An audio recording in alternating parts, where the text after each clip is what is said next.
What's up, y'all? Welcome back to my series on surviving the unemployed life. A big dreamer living in an unfair system. This is part 10. So if you guys haven't seen part 1 to 9, go catch up, come back and watch. But of course, let me do a little quick recap on what I talked about in part 9. So part 9 I was talking about the days leading up to our trip to Colombia, and then I got a little into Colombia. And I was talking about how Colombia was literally just lessons on top of lessons. We were learning what we had to learn, but also it was just a beautiful experience in itself, guys. You know, it had its downs, but there were still lots of ups. So that brings me to part 10, where I'm just going to talk about the remainder of Colombia and coming back to Canada, how all that was. So let me get into some storytelling. Okay, so part 9, I left off with the fact that, we realized at the first half of the Colombian trip, we didn't really budget it out well, so a lot of spending kind of happened, and we were like, okay, the best thing we can do is save the rest of the money we have right now, and kind of camp out in Valledupar with my partner's family. So we were in Valledupar for at least a month, I was saying, which was like, you know, some days were good, some days were like, you know, depression did kick in. And it's like, you know, Kanye is like, how are you going to be mad on vacation? So, you know, I did say that a lot while we were on the trip, but it's like, it makes sense, you know, because we were coming to a lot of realizations while we were in Colombia. Like for me, again, my journal sales weren't taking off as fast as I thought they would, which is okay. Doesn't mean I'm giving up on it. It just means to put in more work. But, you know, I thought I was really going to, you know, be making a shit ton of sales in Colombia, but things happen. I was just probably a little delulu, let's just say. We're coming to realizations, and then also I was saying, you know, Valledupar, it's hot.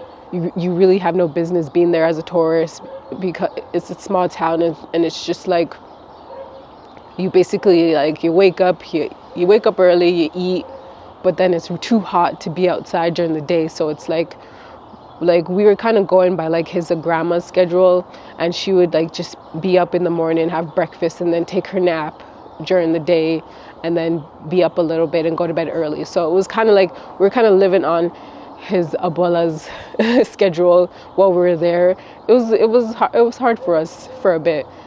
But, you know, sometimes when the other family, because it wasn't just his abuela that was there, like he had lots of family in Valledupar, like most of his dad's side's there. So when they were busy, we went out with them some days. Like we had our fun days, you know. I guess finally we were like, my partner and I were getting to the point where we were just about like done with the trip. We were over the trip.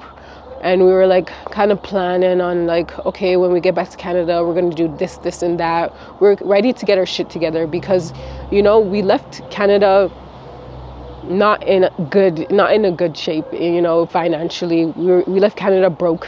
There were still bills to pay. There were still problems to solve when we get back to Canada. Like we were aware of those things. So we were like just planning on how we would get our shit together, and we were ready to get our shit together. And, I would say finally our trip picked back up. Finally our trip picked back up. We left Valledupar and went to Santa Marta and lived it up just a little bit more. We went to beaches outside of Santa Marta, so little towns. Like we went to Palomino and we went to Parque de Tayrona, which is like a big, beautiful park with different beaches. Guys, it was an amazing experience, you know.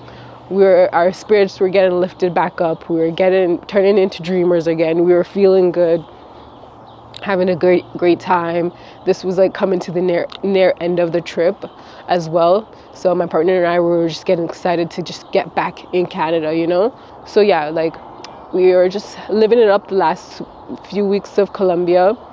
We went to those places and then came back to Valledupar, said goodbye to the family, and then headed to Bogota because that's where we catch the plane to go from Montreal or Toronto back to Calgary.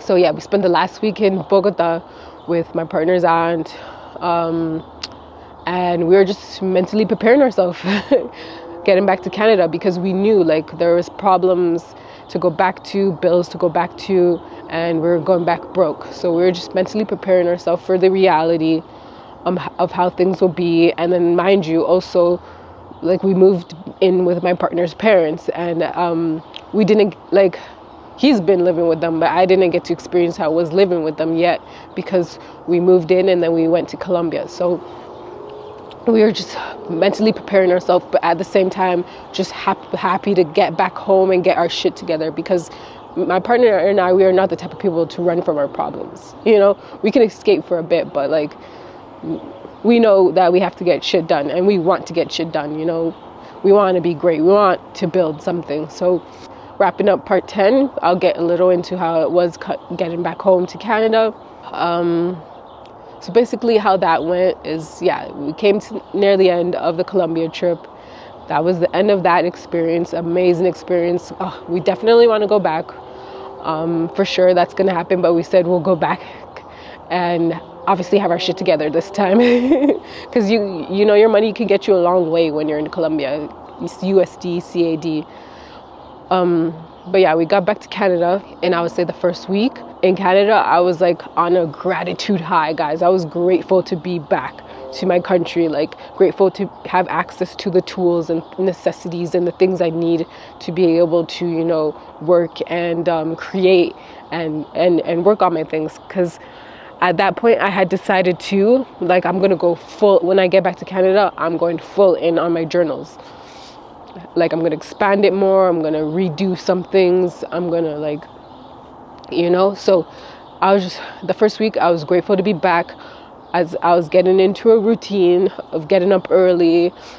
At first I was settling, we settled in, you know, we had to settle in, of course, but well, my partner, he settled in for like 2 days and then went back to work. But we settled in, I was on my gratitude high, and then I was getting into a routine, and then I went straight in on my work, my business, and my journal. Like, for the first time, I'm like, okay, this is what I want to do, and this is where I want to be, and this is how I'm gonna get there. So I'm gonna go do this and that. So yeah, I went in on working on my journals, dropped new versions, made new updates. But like, that gratitude high was eventually kind of like slipping, and it was getting to a point where I was just fighting to keep my spirits high, because I was experiencing how it is living with my partner's family, and it's kind of a little hard, guys.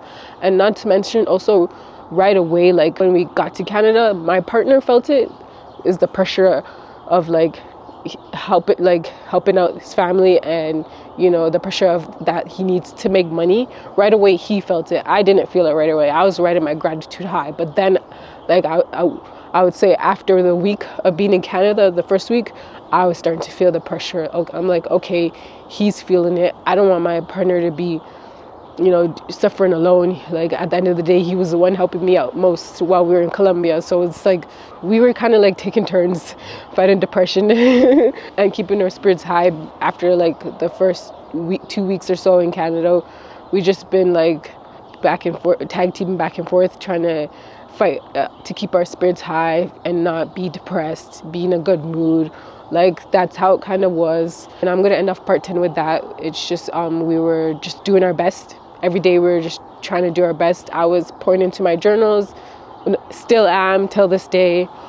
And yeah, and my partner was working, and we're just playing the game of catch up, because, you know, we left Colombia with a lot of problems building up and bills and stuff, and yeah, we came back to Canada to those problems and having to solve those problems. So yeah, I'm gonna end it there.